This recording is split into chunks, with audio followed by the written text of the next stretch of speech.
Breaking news. The first death from coronavirus here in the United concerns States. about the deadly a man in his 50s coronavirus dying officially from hitting the US. COVID-19 Here's what we infection know. in Washington Washington State. State Authorities residents describe felt it as an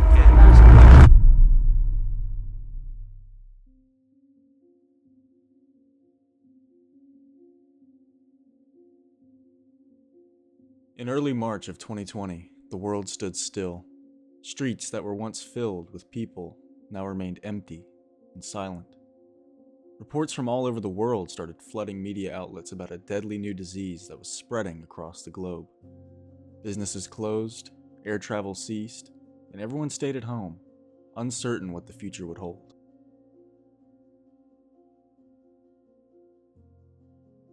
Breaking news, stay at home. That is the order tonight from 4 state governors as the coronavirus pandemic spreads. New York, California, Illinois, and Connecticut all ordering non-essential employees to stay home.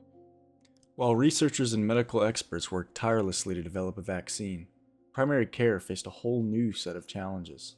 Clinics that had always operated face-to-face without issue suddenly had to rethink how to treat patients safely. One thing, at the time, because we're being told, and science supported, that this seemed to be heavily respiratory based, the thing was trying to get proper equipment because we had a pandemic, which means it was not only here in Shreveport or Louisiana, it was the entire country.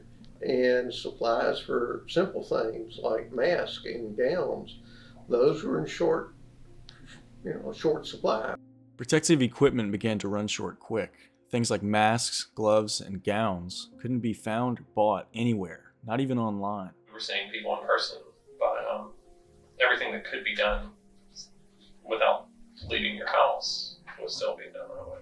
So that first week was pretty hectic. First month or two was pretty hectic. I mean, different things were changing all the time. We were still kind of learning about it. There weren't really any regulations on PPE at this time. Initially there weren't. The only thing, mostly in hospitals, they had protocols that, if you had a patient who had some sort of contagious disease, they had protocols on what to do with that. We didn't have protocols for what do you do if 80% of your patients have this. Right. That was just overwhelming.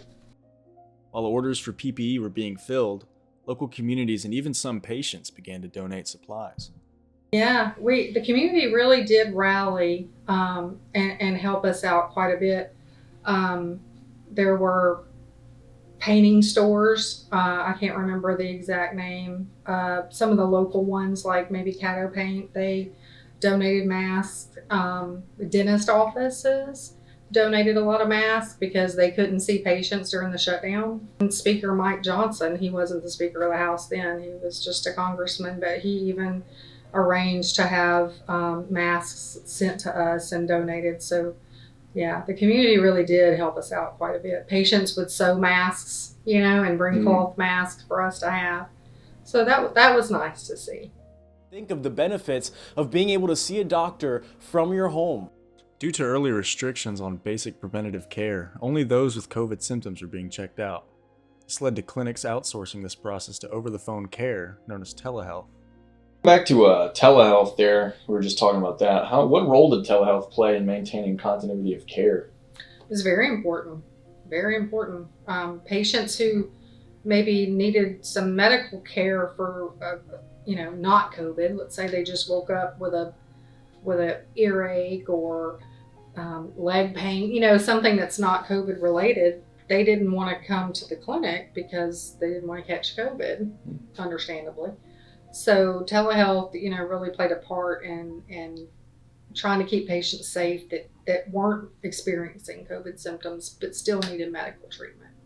Is telehealth still a part of your clinic services? It is. It's not as widely used as it was during the pandemic, but it definitely still serves a purpose, and we still offer that for certain conditions.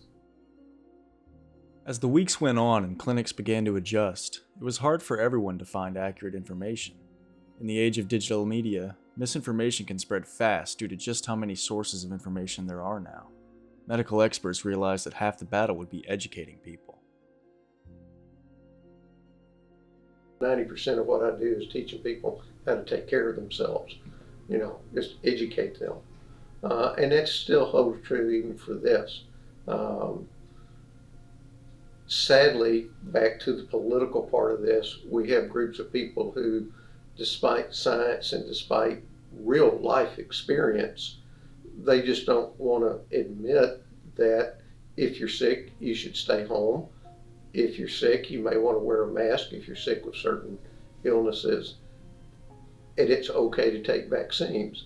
That's still an ongoing challenge, trying to convince people to do that. Our vaccine rates across the board are down for the last couple of years, according to the CDC. The COVID pandemic definitely increased vaccine hesitancy, and to some extent has caused a large swelling of lack of herd immunity, and probably has some blame for things like the current measles outbreak and worsening outbreaks. Like I said, it unfortunately became politicized at some point, how to deal with the pandemic, and that's a tragedy. The country became divided pretty quickly on how to manage the pandemic.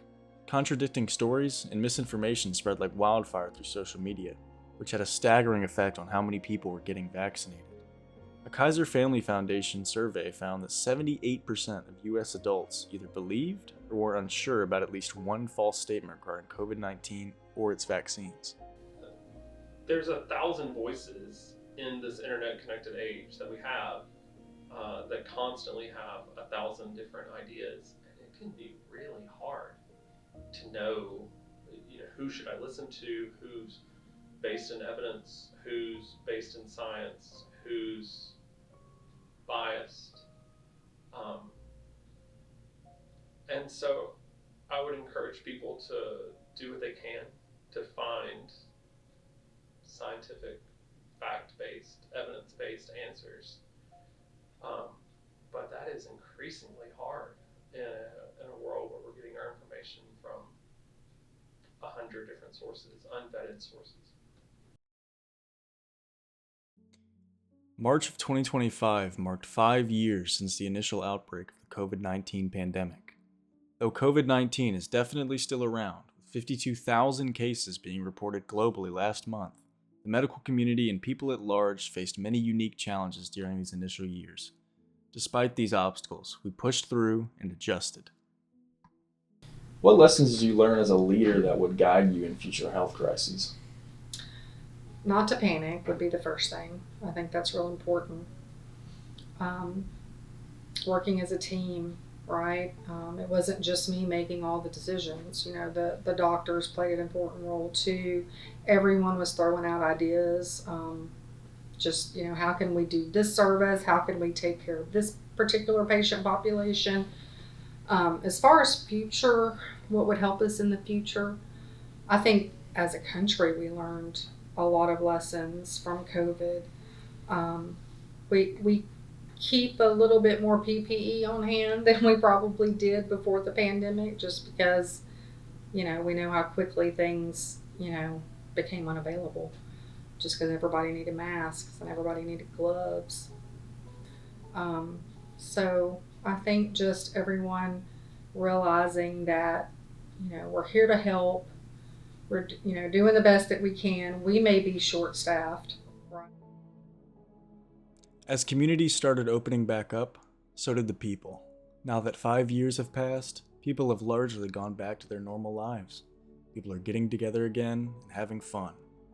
Next time we're faced with an unforeseen threat, such as another pandemic, we'll be prepared.